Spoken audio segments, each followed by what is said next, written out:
Kolkata Knight Riders 2025 mega নিলামে প্রথম দিন শেষে আমাদের সবাইকে আশাহত করেছে।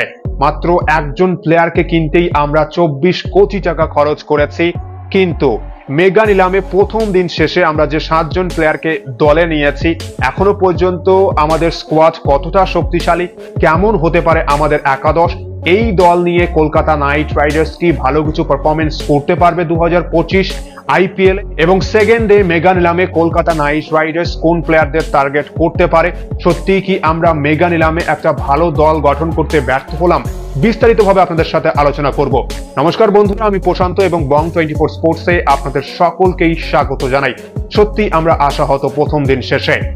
ভেঙ্কটেশ আইয়ার, কলকাতা নাইট রাইডার্স ভেঙ্কটেশ আইয়ারকে কিনতেই 23 কোটি 75 লক্ষ টাকা খরচ করেছে এবং যেখানে আমাদের প্রায় অর্ধেক টাকা শেষ হয়ে গেল। একজন প্লেয়ারকে কিনতেই যখন আমরা প্রায় 24 কোটি টাকা দিয়ে দেব, তখন অবশ্যই একটা ভালো দল গঠন করা তো কঠিন হয়ে যাবে, এটা স্বাভাবিক ব্যাপার। আমরা সবাই চেয়েছিলাম যে ভেঙ্কটেশ আইয়ারকে দলে নেওয়া হোক নিলাম থেকে এবং সম্ভবত 15 কোটির মধ্যে আমরা পেয়ে যেতাম ভেঙ্কটেশ আইয়ারকে, কিন্তু না, আরসিবি কি একটা কাণ্ড করে বসলো এবং আরসিবি এবং কলকাতার লড়াই, যেখানে প্রাইসটা ভেঙ্কটেশ আইয়ারের হয়ে গেল 23 কোটি 75 লক্ষ টাকা এবং আমাদের ভেঙ্কি কাকু ঠিক করে নিয়েছিল যে 25 কোটি হলেও আমি ভেঙ্কটেশ আইয়ারকে দলে নেব। শেষ পর্যন্ত 23 কোটি 75 লাখে কিন্তু আমরা ভেঙ্কটেশ আইয়ারকে দলে নিয়েছি। সত্যি 10 কোটি টাকা এখানে আমাদের লস হয়ে গেছে, যেখানে আমরা হয়তো 15 কোটির মধ্যে পেয়ে যেতে পারতাম, কিন্তু আরসিবি কি একটা কাণ্ড করে বসলো, যেখানে আমরা শেষ পর্যন্ত বাধ্য হয়েছি 23 কোটি 75 পর্যন্ত ভেঙ্কটেশ আইয়ারের জন্য বিড করতে। এবং ভেঙ্কটেশ আইয়ার কিন্তু এখন বলতে শুরু করে দিয়েছে যে আমাকে ক্যাপ্টেন্সি দেওয়া হোক। কে হবে তাহলে আমাদের ক্যাপ্টেন? কলকাতা নাইট রাইডার্স কোনো মার্কি প্লেয়ারকে তুলতে ব্যর্থ হয়েছে।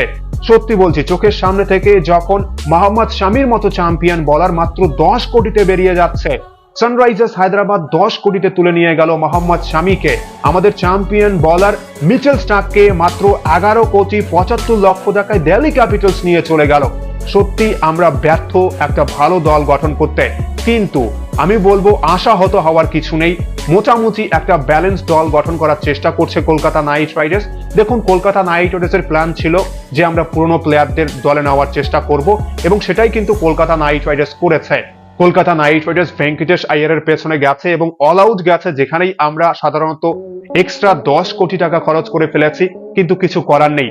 যখন একজন প্লেয়ারকে কিনতেই আমাদের প্রায় 24 কোটি টাকা চলে গেছে, সেক্ষেত্রেই কিন্তু আমাদের প্ল্যানে পরিবর্তন হয়েছে। দেখুন, 2025 আইপিএল এর জন্য আমরা এখনো পর্যন্ত মেগা নিলাম থেকে যে প্লেয়ারদের কিনেছি, যারা 2024-এ আমাদের দলে ছিল, বেশিরভাগই তারা। শুধুমাত্র আমরা কিন্তু সাউথ আফ্রিকান ফাস্ট বোলার আন্দ্রেক নোকিয়াকে দলে নিয়েছি 6 কোটি 50 লক্ষ টাকায়। এছাড়া কিন্তু কুইন্টন ডিককে 3 কোটি 50 লক্ষ টাকায় দলে নিয়েছি। তাছাড়া মায়াঙ্ক মার্কান্ডেকে 30 লক্ষ টাকায় দলে নিয়েছি। এছাড়া আমরা যাদের কিনেছি সবাই আমাদের হয়ে খেলেছে 2024 আইপিএল এ। কিন্তু এই মুহূর্তে যে আমাদের স্কোয়াড রয়েছে, কতটা শক্তিশালী দল গঠন করতে পেরেছে এবং আগামী কালকের যে সেকেন্ড ডে নিলাম রয়েছে, সেখানে কাদের টার্গেট করতে পারে কলকাতা নাইট রাইডার্স? দেখুন, Kolkata Knight Riders Jos Buttler এবং ফিলিপ সল্টের মতো একজন ওপেনিং ব্যাটসম্যান চেয়েছিল, কিন্তু জস বাটলারের জন্য কলকাতা নাইট রাইডার্স বিট করেনি। কিন্তু যখন আমরা ভেঙ্কটেশ আইয়ারকে প্রায় 24 কোটি টাকায় দলে নিয়েছি, সেখানেই আমাদের প্ল্যানে পরিবর্তন হয়েছে এবং আমরা ফিলিপ সলকেও দলে ফেরাতে ব্যর্থ হয়েছি। আরসিবি কিন্তু ফিলিপ সলকে দলে তুলে নিয়েছে এবং মিচেল স্টার্ককেও আমরা পারলাম না দলে ফেরাতে, মাত্র 11 কোটি 75 লক্ষ টাকাতেই দিল্লি ক্যাপিটালস নিয়ে চলে গেল। কিন্তু 2025 মেগা নিলামে টাকার বৃষ্টি হচ্ছে। কলকাতা নাইট রাইডার্সের প্রাক্তন ক্যাপ্টেন শ্রেয়াস আইয়ারকে 26 কোটি 75 লক্ষ টাকায় দলে নিয়েছে পাঞ্জাব কিংস। অন্যদিকে ঋষভ পান্তকে 27 কোটি টাকায় দলে নিয়েছে কিন্তু লখনৌ সুপার জায়ান্টস। এছাড়া কিন্তু ইউজবেন্দ্র চাহালকেও 18 কোটি টাকায় দলে নিয়েছে পাঞ্জাব কিংস। কিন্তু আমরা যদি কলকাতা নাইট রাইডার্সের স্কোয়াড দেখি, এখনো পর্যন্ত আমরা ওপেনিং দিয়ে যদি শুরু করি, ওপেনিং পজিশনের জন্য কলকাতা নাইট রাইডার্স 2 জন উইকেট কিপার ব্যাটসম্যানকে কিনেছে। কুইন্টন ডিককে 3 কোটি 7 লক্ষ টাকায় এবং গুরবাজকে 2 কোটি টাকায় আমরা দলে নিয়েছি।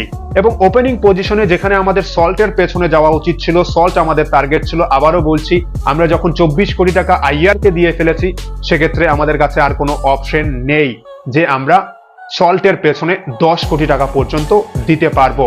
কিন্তু অবশ্যই কলকাতার একটা প্ল্যান ছিল 15 কোটির মধ্যে আমরা যদি ভেঙ্কটেশ আইয়ারকে পেয়ে যেতাম তাহলে অবশ্যই সল্টকে কিন্তু কলকাতা নাইট রাইডার্স অবশ্যই টার্গেট করত। কিন্তু টাকার অঙ্কের জন্যই আমরা সল্টকে দলে ফেরাতে ব্যর্থ হয়েছি। কিন্তু ওপেনিং পজিশনে আমরা গুরবাজকে ফিরে পেয়েছি, কলকাতা নাইট রাইডার্সের চ্যাম্পিয়ন ক্রিকেটার, এবং আশা করি যে গুরবাজ ভালো পারফরমেন্স করতে পারবে 2025 আইপিএলও, এবং কুইন্টন ডি কক। কিন্তু একটা সমস্যা আমার মনে হচ্ছে এই মুহূর্তে, দুজন লেফট আর্মকে দিয়ে ওপেনিং করানো, কুইন্টন ডি কক এবং সুনীল নারায়ণ, সেক্ষেত্রে কিন্তু ফিলিপ সল্ট 200 অধিক স্ট্রাইক রেটে ব্যাটিং করে টি20 ক্রিকেটে, এবং কুইন্টন ডি ককের স্ট্রাইক রেটটা 130-140 মধ্যে থাকে। সেটাই একটু সমস্যা যে কলকাতা নাইট রাইডার্স এবার ওপেনিং জুটিতে কেমন পারফরমেন্স করবে।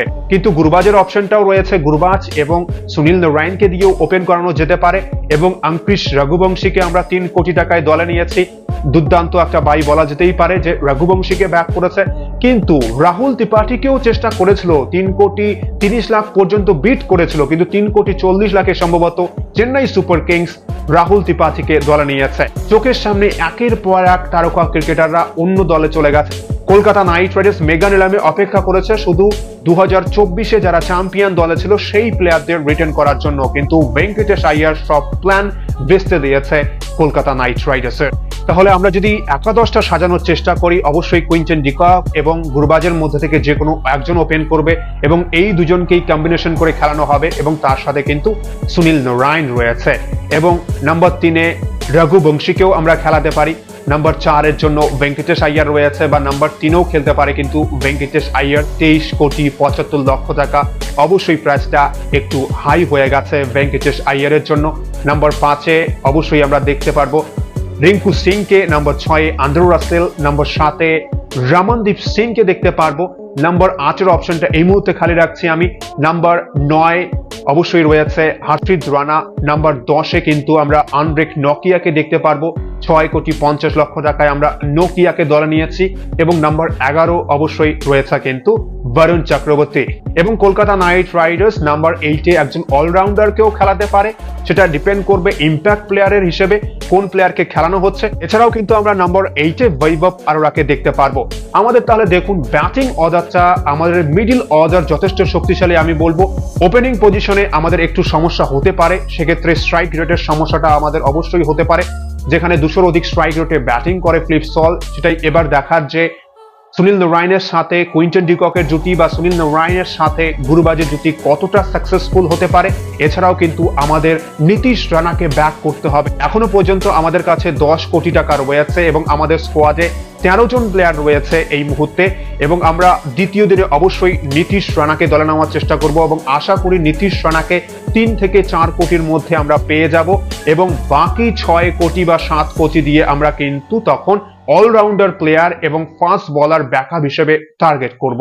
আমাদের মিডল অর্ডার ব্যালেন্স রয়েছে, শুধু ফাস্ট বোলিং ডিপার্টমেন্টও গত বছর আমাদের কাছে মিচেল স্টার্ক ছিল, মিচেল স্টার্কের জায়গায় এবছর আন্দ্রেক নকিয়া এসছে। 2024 আইপিএল আপনারা যদি দেখেন, বৈভব আরোরা এবং হর্ষিত রানা কিন্তু আইপিএল এ ভালো পারফরমেন্স করেছিল, এবং তার সাথে সুনীল নারায়ণ এবং বরুণ চক্রবর্তীর জুটি। শুধুমাত্র মিচেল স্টার্ক কিন্তু প্লে অফে ভালো পারফরমেন্স করেছে।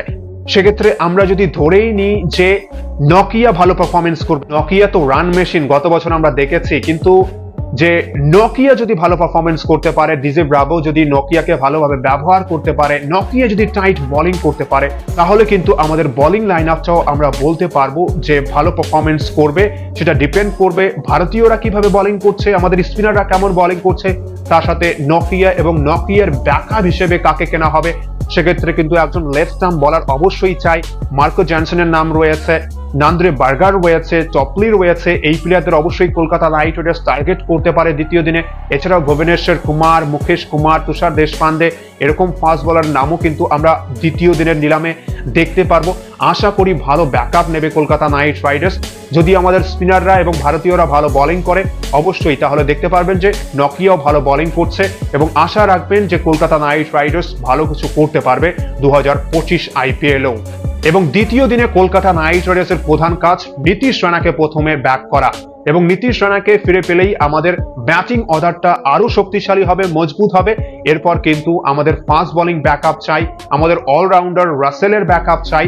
সেক্ষেত্রে অনেক অপশন রয়েছে, আমরা আশা করি যে বেস্ট প্রাইজেই আমরা ভালো ভালো অপশন দলে তুলতে পারবো। আপনাদের কি মনে হচ্ছে? অবশ্যই আপনারা আশাহত হয়েছেন কলকাতা নাইট রাইডার্সের এই দল দেখে। কলকাতা নাইট রাইডার্স কোনো স্টার প্লেয়ার তুলতে পারেনি। একটা কথা মনে রাখবেন, কলকাতা নাইট রাইডার্সের স্লোগান কিন্তু একটাই, যে Kolkata Knight Riders star player কিনে না, স্টার প্লেয়ার তৈরি করে।